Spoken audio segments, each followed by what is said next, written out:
from West Virginia Public Broadcasting. Support for the Legislature Today is provided by AARP West Virginia, your ally for real possibilities in the Mountain State. Learn more at aarp.org/WV.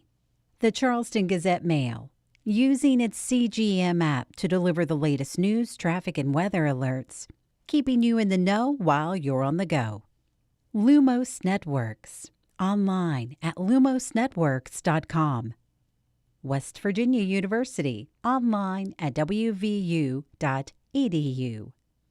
Orion Strategies, professional public relations, government affairs, creative services, and research and polling, with offices in Charleston, Buchanan, Martinsburg, Pittsburgh, and Columbus.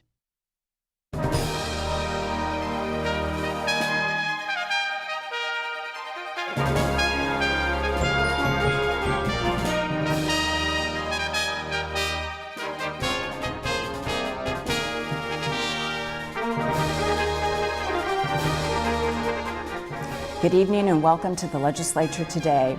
An explosive meeting of the House Committee on Government Organization yesterday led to heated remarks on the House floor today. Yesterday, members were discussing an amendment to a House bill that would have prevented adding protected classes not currently stipulated in state code when making changes to city regulations and requirements. As Dave Mistich reports, the amendment failed 10-12, but sparked heated conversation today about civil rights for the LGBTQ community. The amendment voted down yesterday in the House Government Organization Committee would have also nullified anti-discrimination ordinances that have been passed around the state in recent years. Delegate Evan Hansen stood on the floor and noted that in yesterday's committee, Democrats were called socialists during the discussion of the amendment. Hansen said as a business owner, civil rights for LGBT communities are crucial for the state in attracting new businesses. I'm rising today because I just cannot even believe that this is something that we're talking about here at the legislature, undoing these non-discrimination ordinances instead of taking proactive steps to pass a non-discrimination ordinance for the entire state. I just don't think it's fair that somebody should lose their job because their boss finds out that they're gay. And I don't think it's fair that somebody should be kicked out of their apartment because they choose to come out of the closet. To me, it's a fairness issue. And it's not just that, it's an economic development issue. Delegate Tom Bibby, a Republican who supported the amendment to House Bill 2699, argued it wasn't about discrimination, but rather keeping laws consistent across various levels of government. I just want to correct the record from the gentleman from the 17th. Yesterday in government organization, that discussion had nothing to do with anti-discrimination. It was pure and simple. We were trying to put an amendment that we would not create any protected class that did not already exist under federal and state law. Pure and simple. There was nothing anti-discriminatory about it. And I just want to rise up and make sure the record is clear that there was no attempt by anybody to discriminate against anybody yesterday in this chamber or in the Government Affairs Office. With the discussion focused on civil rights for those in the LGBTQ community, Delegate Sean Fluharty moved to discharge another measure, House Bill 2733, from the Industry and Labor Committee and bring the bill to the floor. That bill seeks to add sexual orientation and gender identity to West Virginia's Human Rights Act. Fluharty's discharge motion was tabled on a 58-40 party line vote, with Republicans stopping the measure from coming to the floor. Delegate Sammy Brown took aim at Republican Delegate Eric Porterfield for his comments in yesterday's committee meeting. Porterfield had supported the committee's amendment to House Bill 2699 that would have not allowed for additional protected classes, and also spoke against what he calls attacks on religious freedom. I rise because it seems that we have a crisis of character in this chamber. I will also agree with the gentleman from the 51st and the gentleman from the 3rd, where we did hear these comments that actually were very much bigoted. As someone who fought for those non-discrimination ordinances in the Eastern Panhandle, to my colleague in the 62nd, I will tell you to rescind those is absolutely regressive. Delegate Bibby stood up again to reiterate his position that the amendment was not intended to discriminate. If you look at the amendment on its text, all it did was ensure that no city, no county could could make up a protected class that was not already part of federal and state law, pure and simple. The rest of it, there's nothing to do with, it was all pure discussion. And remember, we are, and we should be, a body of laws, not of men. Delegate Mike Caputo took issue with language in the committee that he said lacked decorum. He also said that the amendment offered in yesterday's committee would have done nothing but drive West Virginia in the wrong direction. It's shameful. It's absolutely shameful that we got into such a heated debate over an issue that our children can't understand why we fight about. I got two kids, 34 and 35. The minority leader and I were having this discussion this morning. They look at us and say, really? Really? You want to move West Virginia forward, but you want to tell someone you can't protect them because of who they love? I'll call big BS on that. If I was out on the steps, it wouldn't have been a BS. It would have been something else. Because that's what it is. It's hate. It's hate, it's hate, it's hate. And if anybody thinks any differently, they're only kidding themselves. Let's move West Virginia forward, not backward. I'm sick of the BS. Delegate Danielle Walker stated that one of her sons is gay and would not have been comfortable in yesterday's meeting. She continued on in a floor speech to stretch the discussion on civil rights for the LGBTQ community to discrimination of any kind.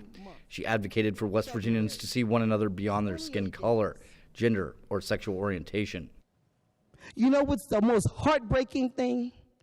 When I speak to someone and they say, what do you prefer, black or African American? Why can't I just not be a human person?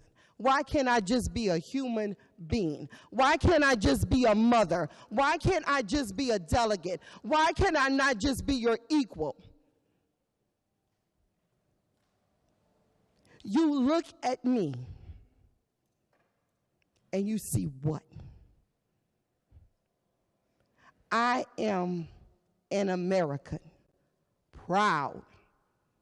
I exemplify one love, whether you like it or not. You're either gonna love me or you're gonna love to hate me, but it's still love. Discussion over civil rights for those in the LGBTQ communities came on the same day as Fairness West Virginia's Lobby Day at the Capitol. The nonprofit organization advocates for the equal treatment for those in the LGBTQ communities. For the Legislature Today, I'm Dave Mistich at the Capitol. Also in the House today, the comprehensive education bill was taken up in 2 committee hearings. Speaker Hanshaw requested a public hearing on Senate Bill 451. That hearing is scheduled for Monday, February 11th in the House chambers at 8 o'clock. Hundreds of West Virginians who have served in the military came to the Capitol today with specific requests for lawmakers. Randy Yohe reports. Like a platoon taking a village, veterans from across West Virginia commandeered the House chamber for a time this morning.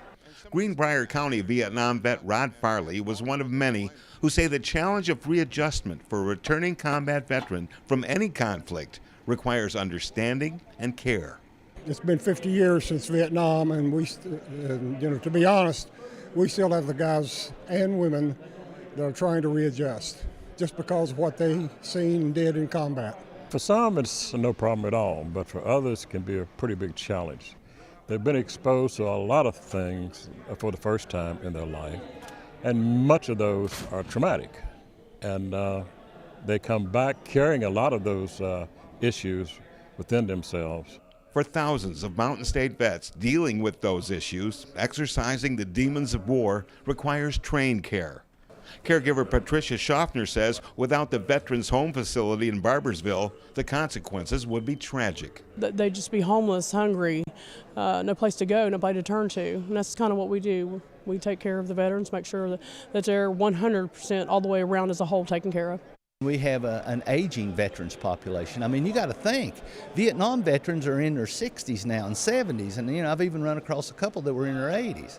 Well, Korean veterans are all in their 80s and 90s. and we're running out of World War II veterans. For all those aging vets needing specialized medical care, there's the State Veterans Nursing Home in Clarksburg. But these legislative advocates say this one overtaxed critical care facility is not enough.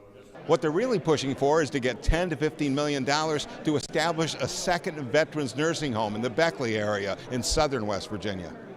That's not only vital, it's critical, because we are not serving a lot of veterans who need those types of services in their life. To travel to Clarksburg can be a challenge for veterans and their families, and as a result of that, many opt not to do so. Rod Farley says he doesn't need the veterans nursing home yet, but so many others do, with that need advancing like a platoon on the march. We have so many veterans that are needing assistance and needing qualified personnel to take care of us that, one home or one here and there is not going to do it. Secretary Davis says the project funding is not in this year's budget. The hope is, by Veterans Visibility Day 2020, West Virginia can visibly, with a second nursing home, show its gratitude for those who preserve our freedom. For the Legislature Today, I'm Randy Yohe at the Capitol. The West Virginia Environmental Council held a rally here this morning. We'll get an update when Delegate Evan Hansen speaks with reporter Brittany Patterson in just a moment. But first, Brittany updates us on a decades-old environmental nightmare for the small Fayette County town of Minden. Like many places in West Virginia, the community of Minden has been shaped by the coal industry. Over the course of 50 years, 8 mines operated near this town. Today, Minden's population is just a few hundred. The coal mines have long since shuttered, but Minden has gained notoriety for a different reason. It was good to raise your kids because everybody looked out for everybody. And it was pretty. It was, people took care of their homes and they were just shining, but now they can't get any money to take care of their homes. It's contaminated with PCBs. And Susie Worley Jenkins has lived in Minden her entire life. She's also a community organizer who has for years tried to get help cleaning up decades of toxic PCB contamination. In the 1970s and 80s, a company called Schaefer Equipment coated machinery used in coal mines with polychlorinated biphenyls, or PCBs. When the company closed in 1984, the Environmental Protection Agency says Schaefer Equipment dumped barrels of PCB-laced oil down into the abandoned mines and left transformers filled with oil on its property in Minden. Brandon Richardson is a geologist and co-founder of the environmental group Headwaters Defense. And these chemicals were widely used and had several industrial uses up until the late 70s when they were banned. They were banned because of the health effects on humans, and those health effects include problems with the endocrine system, the reproductive system, the liver and kidney system, skin, and basically the entire body's systems that are essential for life. Over the years, he says the EPA has conducted multiple cleanups here, but dangerous contamination remains. 2 years ago, residents asked the EPA to do more testing. In September, EPA proposed listing Minden on the Superfund National Priorities List. High-ranking office holders, including Governor Jim Justice and Senator Joe Manchin, advocated for the listing. The National Priorities List, or NPL, is a list of the most toxic contaminated sites in the country. Qualifying for the NPL means the federal government will foot the bill for yet another cleanup here. As residents have long feared, the new testing revealed that PCBs have traveled downstream in Arbuckle Creek, the meandering channel that runs through town and eventually to the New River, a drinking water source for thousands in nearby Oak Hill. But for some here, like Worley Jenkins, the Superfund NPL designation isn't enough. They want financial assistance to relocate, and they want the EPA to do more in-depth testing. The latest rounds of soil sampling largely only went 6 inches deep. Advocates say the pollution likely goes deeper, and the cleanup will likely need to as well. And there is concern that PCB-laced water will continue to gush out of the area's abandoned mines, whose cleanup falls on the West Virginia Department of Environmental Protection. It's already been right at 2 years, and these folks are no closer to getting out of here than they were then. Oak Hill High School juniors Markayla King, Corey Letchell, and Rose Gayhart spent all of their sophomore year testing and analyzing soil and water samples taken from Minden and comparing them to nearby Oak Hill. The students are part of the Health Sciences and Technology Academy, known as HISTA, a 4-year mentoring program that aims to get West Virginian high schoolers excited about science. King lives in Minden and believes she's lost family members because of this environmental hazard. Finding out if her community was contaminated was personal. Had family members that passed away from different types of cancer because they lived in this area. So now it's kind of am I going to be affected? Not sure. Last year, the students took soil and water samples in 4 places in Minden and nearby Oak Hill. We compared the findings from all that compared to the Oak Hill water to see how affected this was. And what did you find? This was definitely a lot worse than up there. The students' project technically ended last spring, but given the recent proposed Superfund NPL designation, they say they're going to continue. Minden is going to be put on the NPL list because, the problem they see, but they're only going to do a cleanup. But they've seen that this cleanup has not worked for the past years. So it doesn't really make sense to do another cleanup and not going to get them anywhere. That's just, doing the same thing and not getting any results from it. So, there's no point in doing that except, trying to relocate the people living here. Resident and community organizer Susie Worley Jenkins has similar concerns. She says the West Virginia DEP needs to be more proactive in monitoring and limiting discharges from the 8 abandoned mines near Minden. And if the EPA can't or won't relocate residents who are still here, Governor Justice and the legislature should appropriate the money to do it. This has got to stop. They're killing everybody by doing that. They need to test this water. They need to find another source of water, because giving us PCB water and water that has pesticides and iron and everything into it and not testing it properly, I think there's a lot the state could do. I'm Brittany Patterson, Energy and Environment reporter, and joining me this evening is Delegate Evan Hansen of Monongalia County. Evan, thank you so much for taking the time to speak with us. Thanks for having me. So we're going to talk about a lot of issues this evening, and we're really excited to have you with your environmental scientist background. But I wanted to start first with the piece that we just heard about Minden. At the heart of this story, I think, is a story that we hear a lot here in West Virginia. It's a community that's been facing contamination for a long time, and the residents feel a little stuck and they have questions, and they want action. And so I'm wondering, is there something that you feel the legislature, the state could do to help communities like this in West Virginia? Well, I would say it breaks my heart to see stories like that and to know about these clusters across West Virginia where people are getting sick or dying because they don't have clean drinking water or because there's some other type of environmental contamination. And there are several things that the legislature can do. It's not going to fix these problems overnight, but one thing the legislature can do is make sure that the laws that we pass are based on the best, most up-to-date science possible. Another thing the legislature can do is make sure that our environmental enforcement agencies are properly staffed and that they enforce the environmental laws fairly across the entire state without picking favorites. So those are a couple of things that they can do. Yeah. This community it's been proposed to be listed on the EPA Superfund National Priorities List.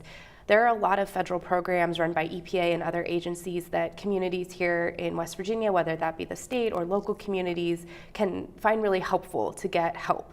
But it's not sort of a wholesale fix. I know in your time as an environmental scientist, you've worked with communities to try and tap into some of these resources. Where do you see things working really well, and where might there still be gaps that could be filled? The Superfund law can work well for situations like Minden, where there's toxic pollution that's known and a cleanup needs to take place.